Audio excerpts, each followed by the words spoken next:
Thank you very much, Dr. Nachi. That was very intense presentation. There's a lot to digest there. But basically what he was saying is, okay, back in the day, if you were trying to pick up a girl at the bar, and you didn't, or let's say a girl trying to pick up a guy at the bar, if you didn't know how to analyze their body language, are you saying the right words? Is she reacting to you properly? Is this the right time for you to move on? Well, today we have artificial intelligence running in your specs, which will analyze that facial recognition or your facial or emotion. It will recognize your emotion through your glasses, and it will literally analyze and tell you, okay, this person is reacting to this conversation badly, move to the next person, right? Or it'll say, okay, yeah, you know, I think the person is seems to be reacting to the conversation properly, so you can just move on, or even guide you with saying, okay, now you spoke about her dog, it's time to talk about something a little bit more intimate than that. So that's where we're having artificial intelligence right now. And how could you relate this? How many people here work in sales and marketing? Can I have some hands up in the air? Can I have some hands up in the air? Yeah. Okay. Well, you know how difficult it is when you're pitching to someone who has a poker face, who doesn't show any emotion if they're interested in your product or not. So today, artificial intelligence is there literally to help you identify, is this person ready to buy or not? So to give us more case studies into this type of technology of AI being used at a level that is, well, literally is comical, because I see some people laughing.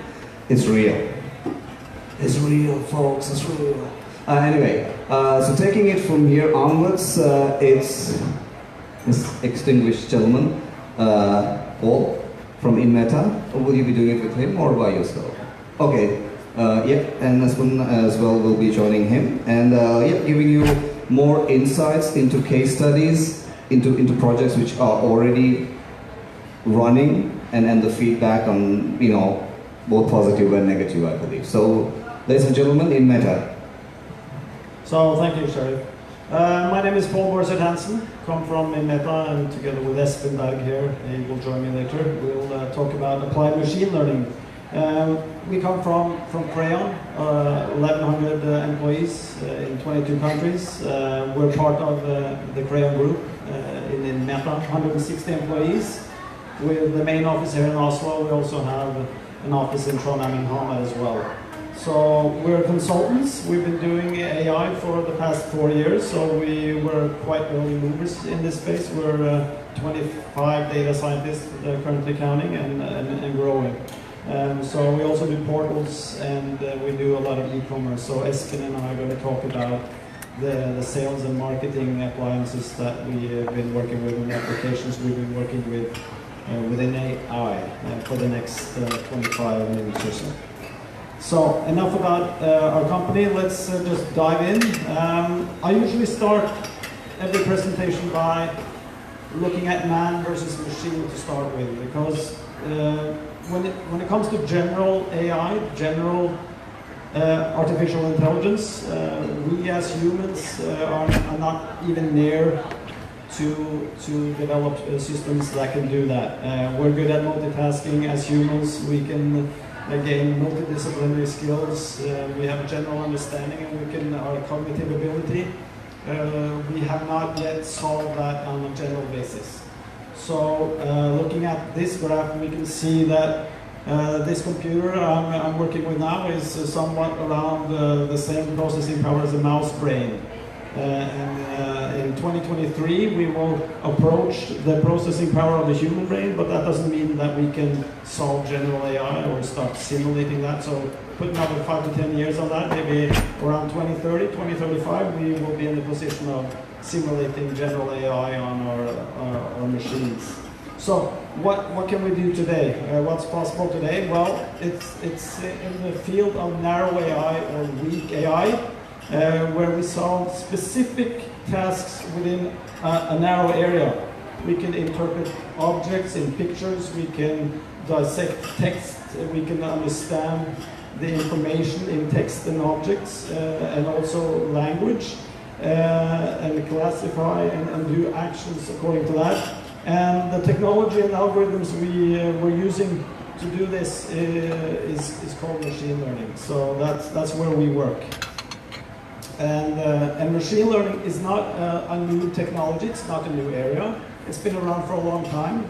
Here's a quote from 1959, where Arthur Samwell from Bell Laboratories in the US quoted machine learning as the field of study that gives the computers the ability to learn without being explicitly programmed. And that's about data, where you, instead of explicitly program that everything is supposed to happen according to a set of rules, like for instance your computer screen, you have a button, you press the button, and if that button is pressed then some action occurs. You send in the data to the algorithms, you ask the algorithms to find the best match for the data and to come up with some pattern. And then the algorithm itself finds the best way to do that, and then you can evaluate the algorithm afterwards instead of explicitly program that. So this quote in 1959, long before the computers were invented. So you might ask, why is that? Why is that we're in 2018 and we have this quote from 59? Why hasn't this been around for ages already? Well, it really has to do with a few factors that Naji has already talked about, and some of them I'll go into. It's about the bandwidth. We can move a large amount of data very fast now across computers, across the internet. We have computing power not only on the laptop and through GPUs and TPUs. We have data centers that can run that for us in the cloud. And then we have an enormous amount of data as well because of the storage and the computing power that we have. We can also store a lot of data. And the past maybe 5 to 7 years, we've gained a lot of new knowledge around algorithms, deep learning algorithms and other algorithms. And that puts us in a place in time where we actually can get useful results by using machine learning. Whereas 50 years ago, pen and paper with a lot of numbers, you couldn't really do that. So that's why we're here in this time and place, and can do some awesome stuff. When we look about machine learning, we're always very interested in the mathematics and statistics. We need to know when the algorithms perform good and when they break down. That's why we've employed a lot of data scientists. Most of us are mathematicians and physicists with master's or doctorate degree. There's some creativity involved in knowing what type of problems can be solved with what type of algorithms. So that's the creativity side. So typically we come in and we help with those two.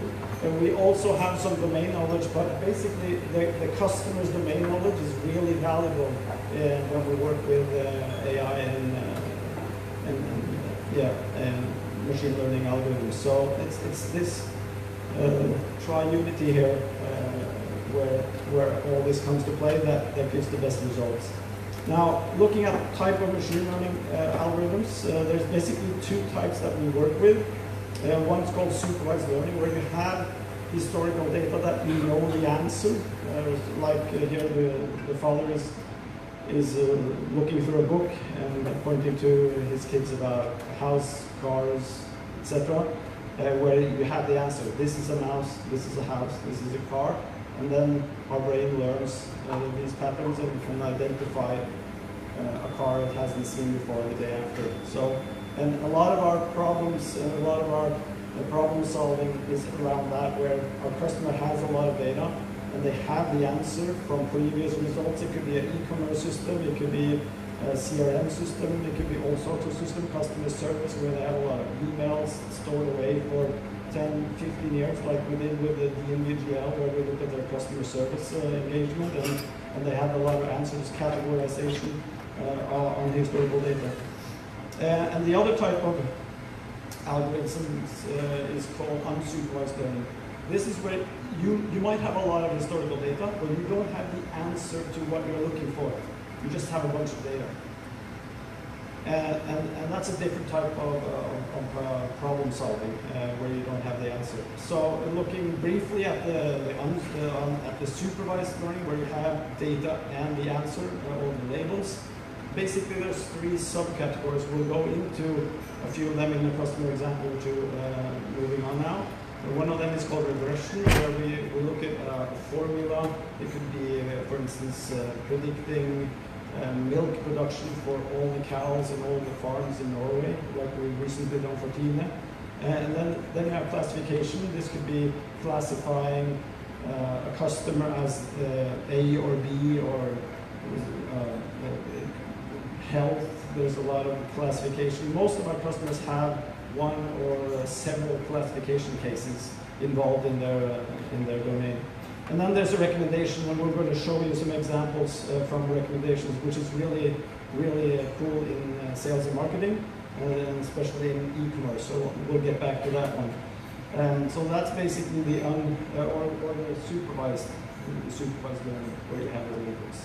Now looking briefly at the unsupervised cases, then the most typical case there is anomaly detection. And we humans are especially good at that. We can walk down the street and we can see something coming in from the side. That's an anomaly, something out of the normal. And that's how these algorithms work. They just look and they read and they absorb all the normal events, and then suddenly they detect an abnormal pattern. It could be it could be like credit card fraud. It could be preventive maintenance issues, all sorts of stuff.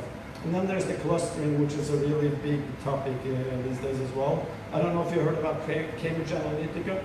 They looked at Facebook and Twitter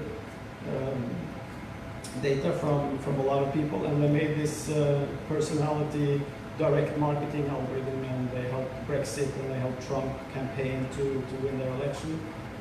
And it worked. That algorithm was quite good, but they stole the data in order to make the model, and that was not very good. So they filed for bankruptcy.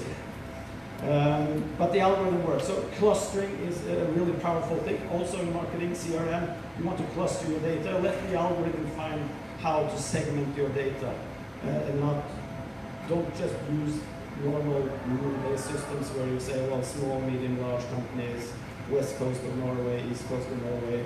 Let the data itself speak and let the patterns emerge from that. Deep learning networks is a lot talked about these days, and these are powerful algorithms that we use more and more, and they are more precise in their predictions and in their classification, but they need more data and they need more power in order to be able to train to get the precision. Now, I want to briefly show a case that we did within marketing, and this is for Trade Solution. They have high-resolution marketing pictures for the whole retail segment in Norway. And as you see here, we look at various traits of pictures. We can highlight gloss. We can see if the picture is sharp. Does it have sharp edges? Is there dust here? Can we remove it? Is the light correct? Is the cutting perfect? Etc. And we can also do OCR. And one of the cases we're looking at here is removing dust. And this is impossible for you guys to see. There are dust particles here, but you can't see that on the screen with this background. And it's removed here. So you can see it when we send the slide deck afterwards. Another case here, looking at campaigns that you want to send for direct marketing, maybe, or a sales campaign. There's a lot of groups you want to send that campaign to.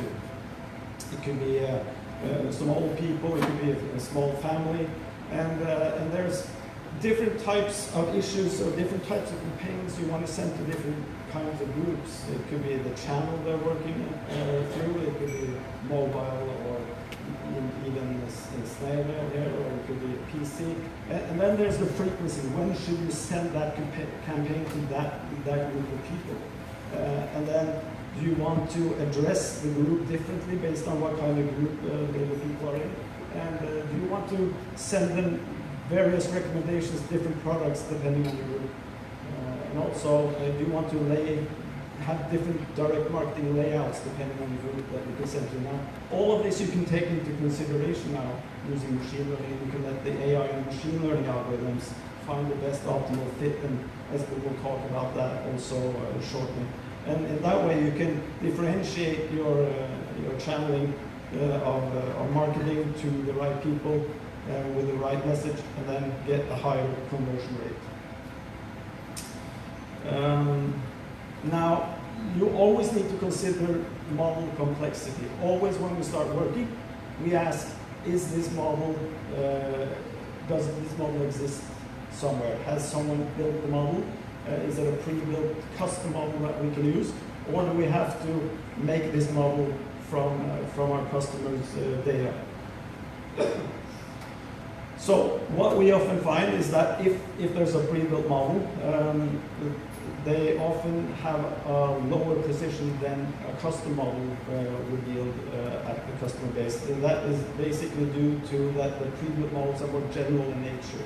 So we've had customers say to us, actually today we talked to a retailer, and he said that we have this pre-built model that we've been using for some years now, but it's really not performing well, so we want to look into you guys building a custom model to perform our recommendation system. We also did a project for another customer. They had this license plate detection, and you might think that that's solved, and in a way it is, but the precision is not good enough. So you take a general license plate detection algorithm that you can download from the internet. It will have like 40–50% hit rate, but these commercial guys, they needed a lot higher precision. So we had to develop a custom license plate detection algorithm that performed that. So we see that happening, but we always check for that. And then there's data issues. If we make custom algorithms, we need to check, do you have enough data? Is there GDPR privacy issues? Do you have bias in the data? Is the quality of the data good enough? Does the data contain enough information for the algorithm to come up with a model at all? And can we use external data? And there's all sorts of issues we have to consider as well. And when we have developed the model, we always try to evaluate it. We not only try, we actually do evaluate it, and it's really important. So that's where the mathematicians and the statisticians come into play. And it's really all about evaluating the model to be close enough to human performance. And as you might be aware, as soon as technology works, like you try it out, you were skeptical to start with, like you were using the thumb on iPhones, smart devices.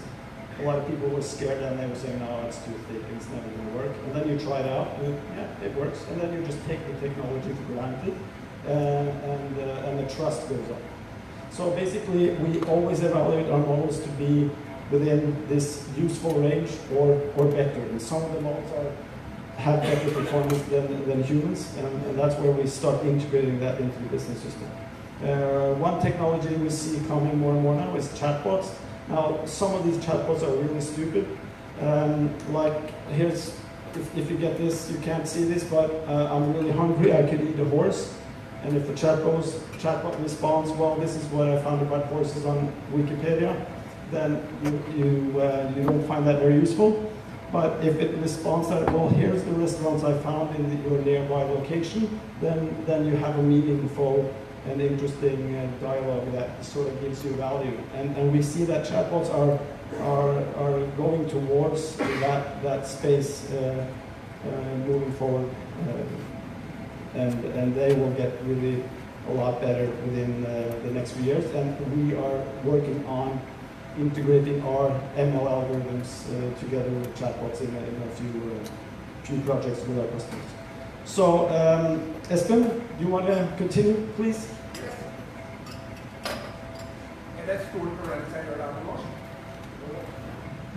Ingen store protester. For jeg tror det blir litt mer nyansert hvis jeg gjør det på norsk. En litt sånn halvdårlig pardon my French. Dere ser ikke hva som står der. Men i bunn og grunn da, så dreier det her seg om å flytte dagens mikroøyeblikker over til personlige og engasjerende opplevelser. Og for å få til det, så er vi nødt til å vite noe om kundene. Vi er nødt til å kunne noe om kundereiser. Og så må vi ha noe data til å drive det. Det er sånn essensen i den foilen her. Den foilen her, det er en gammel landhandler. Det er flere i salen her som har vært hos en landhandler og handlet. Den opplevelsen som du har når du går inn i en fagbutikk hvor det er en som står på disken som virkelig kan noe, den er priceless. Og det er egentlig akkurat det samme vi prøver å få til med teknologi. Vi prøver å få teknologien til å gjenskape det øyeblikket som du hadde hos den landhandleren. En person som kjenner deg som individ, vet hva du trenger, vet hva du har behov for, og tilbyr deg de riktige varene i forhold til deg. Det er egentlig essensen i hva vi ønsker å få til med maskinlæring. Hva kan vi da styre? Nå står det en nettside her, men det kan være hvilken som helst dings. Hva kan vi styre i en sånn dings i dag?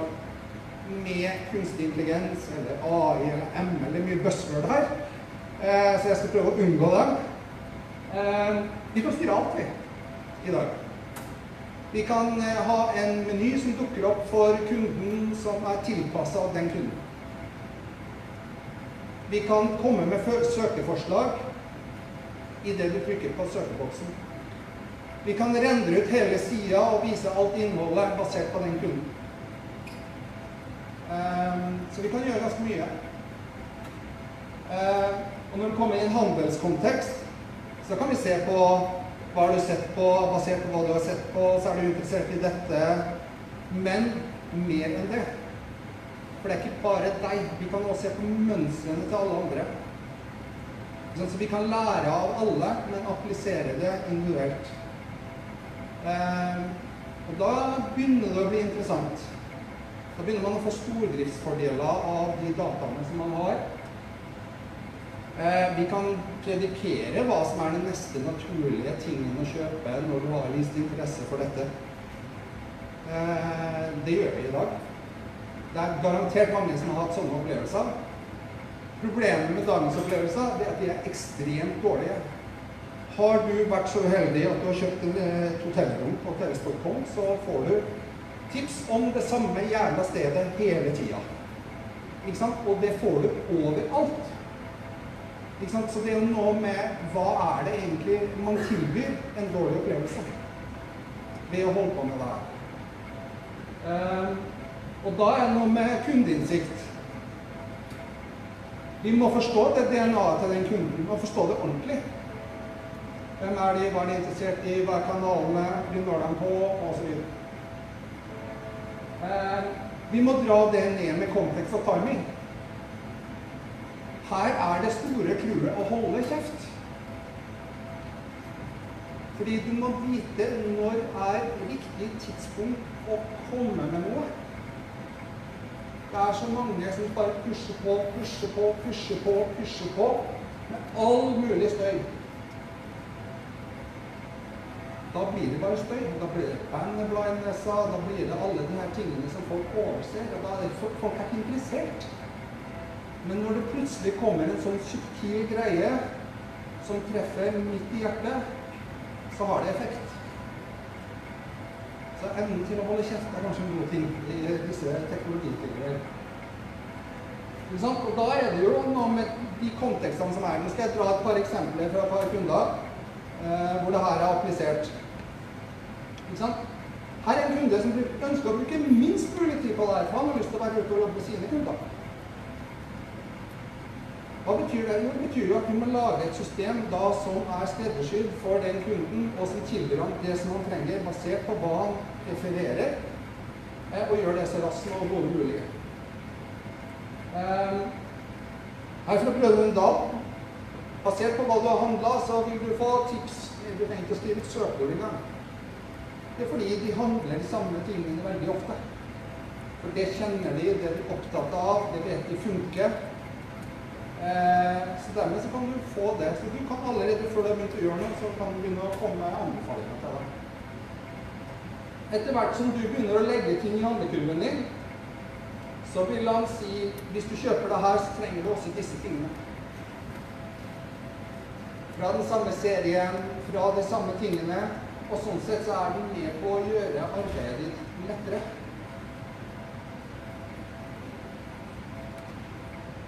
Og hva betyr det egentlig da, sånn money-wise da? Jo, jeg skal gi dere noen fakta på det. Dette er baksida på et sånt system. Så det vi ser her, det er egentlig hvor mye som er solgt hos dem i august. Frem til i dag, eller i går, eller et eller annet. Så her har de solgt 1,2 millioner items. Det er en ganske stor butikk. Det er mange hundre millioner i omsetning. De har da en conversion rate, skal vi se om jeg får den der. Den er der nede. Det er noe med å ta vare på eksisterende kunder. Conversion raten på de eksisterende kundene er over 40%. I går var den noen av 90. Det er ganske store tall. For en ny kunde så er den betydelig mindre. Her er den under 4%. Det sier litt om hvor viktig det er å ta vare på de eksisterende kundene sine. Forestill alle de her svære analysebyråene, de sier at 70% av inntektene dine kommer fra de gode kundene. Og når man da begynner å se på Når man da begynner å se på de tallene, da, altså, hva er det egentlig den motoren her bidrar med, da? Jo, her har den bidratt med ca. 9% bedre konvertering i den måneden. Når du har en stor butikk med mange hundre millioner i omsetning, så er det mye butikk. Rett og slett. Hvis man flytter det perspektivet over på penger, nå har jeg sleddet noe greier, jeg får ikke lov til å vise det, men det skjønner dere sikkert. Men når du da begynner å flytte det over på penger, da, så er forbedringen her, da, fra juli til august, den er 7% på den recommendationen som er gjort. Så den har ganske stor impact. Det vi er opptatt av da, det er å se på, er det her reelt nedsalg og oppsalg? Altså, er det noe som virkelig er noe nytt? Eller hindrer vi kanalisering, altså hvor det er andre kunder som går til en konkurrent og prøver å kjøpe varer der fordi de ikke finner det, ikke sant? Hva er årsaksbildet rundt det her? Og hva trenger vi å forstå om de dataene for å kunne gi dem den ekstra verdien og lære av det og bli bedre på det og trimme det? Når vi trimmer, så kjører vi samtids AB-tester. Dette er en som går nå. Så her driver vi og trimmer. Lønner det seg for oss å få flere kunder, eller lønner det seg for oss å se på og selge de varene som gir flest salg? Det er den vurderingen man gjør der. Det finnes også en sånn skikkelig sånn push-button, sånn CEO-button som du kan trykke på, og så er det full profit optimization. Så har man et dårlig kvartal, så kan man da trykke litt på button, og så drar man opp bunnlinja. Det sier litt om hvor lang denne teknologien er kommet, da. Og for hva du kan bruke det videre til, det er jo, Paul snakket om avvik. De her kundene, vi jobbet med en ganske stor dagligvarekjede i Norge. Og et av de verste tilfellene de hadde, det var når kundene deres gikk inn og kjøpte 7000 liter melk. Og hvorfor var det så ille? Altså, det var jo gledelig, de kjøpte 7000 liter melk, det er fint. Men med en gang den kuldebroa er brutt, så får de ikke lov til å få varene i retur. Og hvis det da er en liten dagligvarebutikk et eller annet sted i kongeriket Norge, og har bestilt 7000 liter melk, de har ikke plass til det, de får ikke returnert det, de vet ikke hva de skal gjøre med det. Og det er ganske fort gjort å gjøre en sånn feil i en bestillingsløsning. Så hva kan man da gjøre? Jo, da kan man jo lage det sånn da. hvis han rørleggeren skulle da ha bestilt så det 10 paller med sement, så skal du virkelig ha 10 paller med sement. Ikke sant? Det er noe med å bygge den klokskapen inn i løsningene som med å hindre de avvikene som man har i organisasjonen sin. Og det her bare business. Ikke sant? Det ren klokskap på business, for det så dyrt å motta varer i retur. Jeg var med å bygge noen av de første nettbutikkene til XXL. Da hadde vi 44% av varelageret hos Posten til enhver tid. Det grisedyrt. Spør de som selger bukser og sko ute på nettet om de har mye retur. Ikke sant? Og da når du har så mange avvik i en organisasjon, og det har så mye kostnader ved seg, så det å hindre de her ekstremt viktig. Ikke sant? Zalando har til og med startet med å sende varen som du hadde feil over til neste mann. Ikke sant? For å dra det i perspektiv. Fordi det så dyrt å bruke av de retur. Et annet eksempel i forbindelse med kampanjer. Dette fra en kjede, en annen kjede. Hvor man da sånn sett ser på, ok, hvordan kan denne AI-løsningen understøtte kampanjer? Kampanjer jo noen greier som man har jobbet med i haugevis av år, og som man gjør enda en dag i dag. Og ulike avdelinger gjør ulike ting, og ingen snakker med hverandre, så det blir da 4 forskjellige kampanjer rundt av det samme huset. Stadig vekk. Det blir litt bedre, men det ikke kommet veldig langt. Og da det noe med at du kan bruke produktrangeringer. Og her snakker vi ikke om plassere. Vi snakker ikke om å gå inn i en side, sette det produktet der, og der skal alle se det. Vi snakker om en sånn rolig bias, som ligger subtilt i bakgrunnen, som folk nesten ikke merker. Det vil si at har du et produkt da, representert her med ladymaling, så kan du si at jo, den ladymalingen i en stor kategori som maling generelt, der vil du forbedre rangeringen av det produktet litt grann, og sånn sett få en litt høyere frekvens på visning ut til de enkelte brukere. Men snever kategori, så vil du da få en mye høyere plassering. Og så kan man kjøre frekvens på det. Og det jo ikke noe annet enn å ha de frekvensene som man har gjort i marketing i alle år. Ikke sant? Du sier at jo, vi vil ha så og så mange visninger per kunde, bortsett fra at her et system som kjører det hele tiden for deg. Så da kan man da bruke kampanjene på en god måte til å biase motoren, eller AI, eller maskinlearning, eller hva vi kaller dyret. Men vi kan biase litt og si, jo, dette her litt mer viktig enn annet. Og så kan vi velge hvor mye ønsker vi å biase det her. Sterkt, mindre sterkt, svagt. Og så kan man da si at, ok, hvis du da kjører kampanjer med DM på trykk, sosiale medier, alt mulig greier, så kan du da måle da effekten av det her på tvers av de kanalene. Og det funker. Og det ikke uvanlig å se sånne tall som det som står der nede.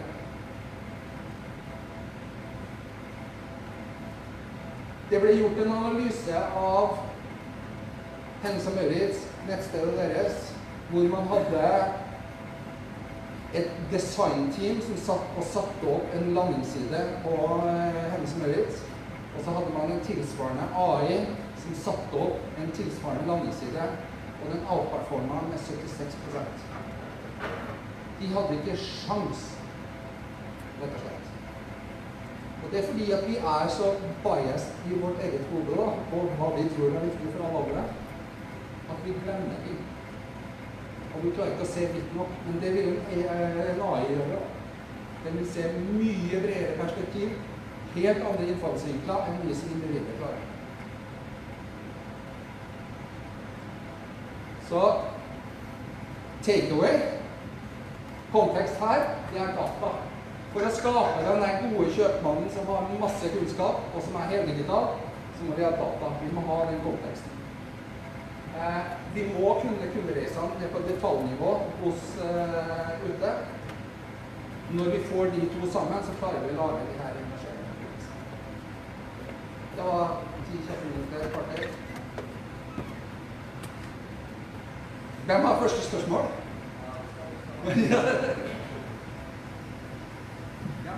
Just get it back to English again.